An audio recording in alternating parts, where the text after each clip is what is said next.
Morning show is from the Jackson District Library. Please welcome Calvin Battles. Good morning. Morning, guys. How are you today? Calvin. Doing really well. I'm glad to hear that. Happy Monday. Happy Monday to you. I hear that you're pretty excited about today. I am so, it's like no coat Monday. I'm with you. I walked down from the library with no coat on. I was like, this is a beautiful day. Yeah, not a cloud in the sky. Yeah. So we were talking about how lucky we are to have the resources that we do in Jackson County, and the Jackson Library has to be included in that, and all the blessings that we have. What's new down there?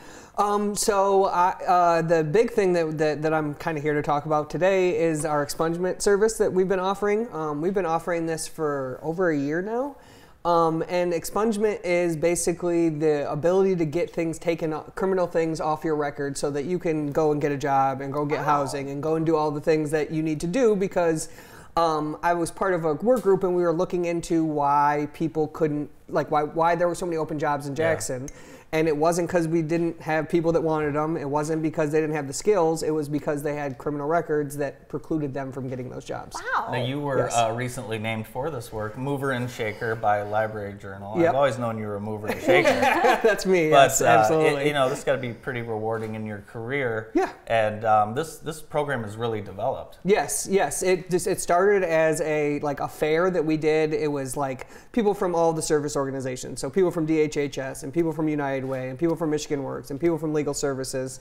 And we had a fair, God, I'm terrible with it. It was pre-pandemic. It's like I'm in the pre and post-pandemic life. It was pre-pandemic. I'm not sure when it was. But we had one in the beginning of the summer, and 25 to 30 people showed up. And there was a little bit of hesitancy in the community because people were like, "Is this a sting? Is it are we going to get in trouble for showing up?" That kind of thing. Right. But then when they found out that wasn't the case, that we had one at the end of the summer, and 130 people showed up or something like that. And then since then, we've started providing that service at the library, and we've gone in the last year. I think we've started the process at least with over 100 people, and we finished the process with somewhere around 65 people or 70 people at this point. Would something like this normally be an adult services service offered at a library? Yeah. No, and that's part of the reason why I was named Library Mover and Shaker. But the reason that we put it at the library is because we have there's a wonderful website called Michigan Legal Help that was created by Legal Services with the idea that this is going to get in the weeds a little bit, but so one of the things that people do when they go to legal services for a long time is they were helping getting their forms filled out. So if you go into the courthouse with a form that's a divorce form or anything like that, and it's not filled out correctly, they'll give it back to you and say, "This isn't filled out correctly, but I can't tell you how to fill it out correctly because that's providing legal advice." Because they're not legally allowed to provide legal advice. Okay. And so they've created this website where it helps people fill out forms, basically. And so we are a home to Michigan Legal Help, so we have a computer dedicated just for that.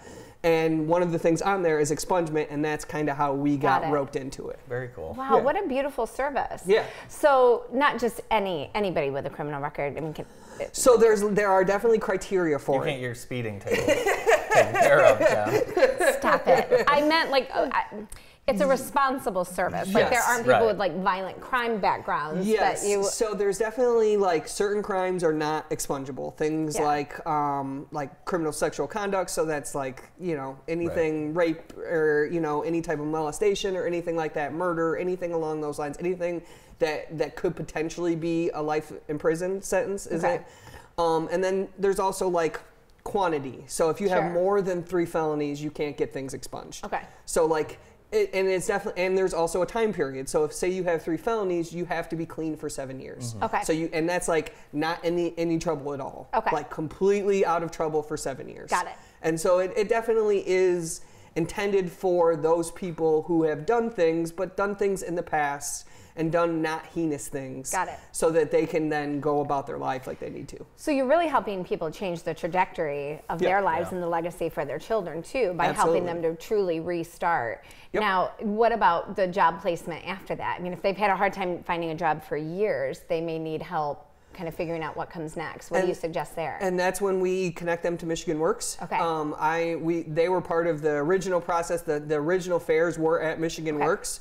And so if most of the people, it's usually I already have a job, but I want, like, for example, we had a woman right at the beginning when we started this. She worked at a doctor's office, and she'd been offered a promotion, but then they looked at her criminal record, and they were like, we can't do this. And she did it like 3 times. They did it to her like 3 times, and finally she got it off her record, and they immediately promoted her. Yay! Wow. And so, like, most of the people, it's not so much like, I can't get a job, it's like, I'm stuck where I am. I can't in advance. Right. Yes, or like I have an apartment, but I have not a great apartment, and I would like a nicer apartment. Okay. That That's kind amazing. of thing. Great work Nice. that you're doing. So yeah, you mentioned some small success stories, but are you starting to hear back on quite a few success stories from the program? Yeah, absolutely. It's a little bit of a slow burn because the process is a rather involved one. So it takes like a good 2 to 3 hours. You have to go get your fingerprints. You have to go all do these things, and around the state of Michigan. So this law passed 2 years ago and went into like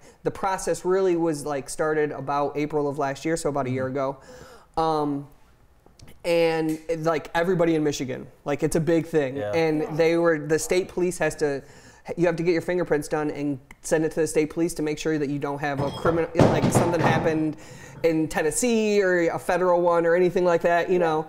And they are way, way behind. And so they've told all the courthouses around the state of Michigan not to schedule people for 6 months. Okay. Really? Yes, because they have to process that, but they're way, way behind doing so. Got it. And so like we've had about 30 people-ish go through the process, get everything expunged. It worked wonderfully. And then we have about 40 to 60 people who are like just have their court date and just got their fingers crossed. That's amazing. Yeah, it's pretty cool. Amazing stuff. So, adult services coordinator. What else are you? What else is going on? What other services can Jackson residents take advantage of? From you? One of the other big ones that we're working on right now is an adult literacy program. So, one of the things that we found out working with Michigan Works is that they do have like a literacy program there, but you have to be reading at a certain level to be able to participate in their program. And what we found, is that there's a good portion of people, I can't remember what the number was, it was like 17% or something of people in Jackson were below that reading level. Really? Yeah. Wow. And so what we did, and of course we started this before the pandemic, and then we got back from the pandemic and people were like, I'm not meeting someone in person. Right. Yeah. And so we got a grant that provided the learner a laptop and a hotspot. Oh. And so they can do this over Zoom. Nice. Or whatever platform they prefer to use. And so we've been slowly building that up. Right now we have about 7 learners. We only have 2 of them have their laptops right now because people are busy and it's hard to get in and go through that process because that's also a little bit of an involved process. But yeah, that's kind of kicking off right now after this one is, smooth sailing at this point. Very cool. Again, changing the trajectory of these people's lives. I hope so. Incredible. That's got to be so rewarding. It is. It really is. I mean, that's what I got into this work to do. So, I'm from here, and like, why don't you go work here or there? And I'm like, if I'm going to do something like this, I want to do this in my community. Help my friend's uncle or, a guy I knew from my parents' friend from 20 years ago, that kind of thing. Like, that's cool. You're doing a great job. Talk a little bit about your path from growing up in Jackson to kind of mover and shaker to that. It's weird to say that. It's weird to know that. I grew up here. My family is a pretty well-known family. Wilby. My mom's last name is Wilby. So if you ever see the Wilby trucks, that's my mom's family. And so I went away to Michigan State and came back here. Didn't really know what I was going to do. I had an English major. Like, what are you going to do with an English major? So I started looking around. My mom was a longtime school teacher here for Jackson Public Schools. And so I started subbing in the schools, and it's crazy. The librarian, when they used to have a librarian in the schools, was my old neighbor, Mrs. Fryer. I'm sure you know the Fryers. And she ended up getting cancer and was like, can you sub for me for the rest of the year in the library? And I'm like, yeah, that sounds awesome. That seems pretty sweet and easy. And then I realized, like, I like being in the library much more than I like being in the classroom. Oh, wow. And then so I went and got my library science degree. Came back here, started working for Jackson District Library at Parkside. There's a partnership between the library and Jackson Public Schools where we employ the librarian and we send them to Jackson High and to Parkside. When I started at Parkside, their library was just a dumping ground, and now it's like a beautiful, awesome library. And then I came to here to the Carnegie branch, and I was the outreach librarian, so I was out in the community learning about everything, what everybody was doing, helping out where I could. And then I got this job, and since then I've been working with adults and trying to improve people's lives. Very cool. So if people want to learn more about some of the adult programs that you're talking about, can they just walk in and ask, or should they schedule a time with you? Yep, they can just walk in and ask. They can call, they can email, whatever they prefer to do. The information, if you walk into Carnegie, the information will get to me one way or the other. Okay. Cool. Thanks, Calvin. Absolutely. Appreciate it. Congratulations again on being honored as Mover and Shaker from Library Journal. That's awesome. Thank you very much. Thank you. Calvin Battles from the Jackson District Library. We'll be right back after